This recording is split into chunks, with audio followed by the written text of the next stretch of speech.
الحمدللہ وکفا والصلاۃ والسلام علی من لا نبی بعد۔ سوال ہے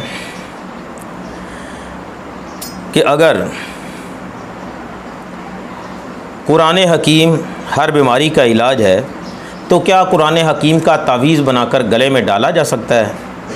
نہیں بھائی جان، قرآن حکیم پڑھنے کے لیے ہے، سمجھنے کے لیے ہے۔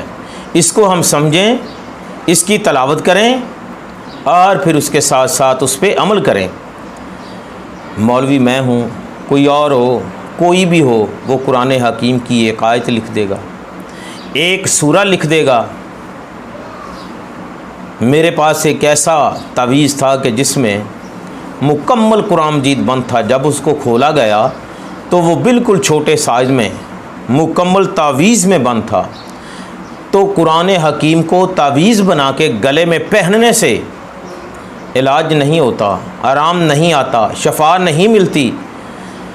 اللہ اکبر اللہ! شیطان نے ہمیں کیسے گمراہ کیا ہے۔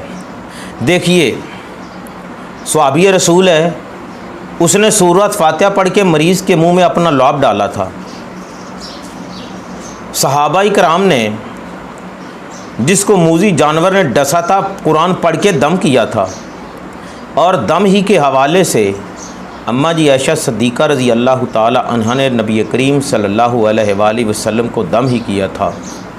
اور پھر نبی کریم صلی اللہ علیہ وآلہ وسلم نے ایک بچے کے سر پہ ہاتھ رکھ کے اس کو دم ہی کیا تھا۔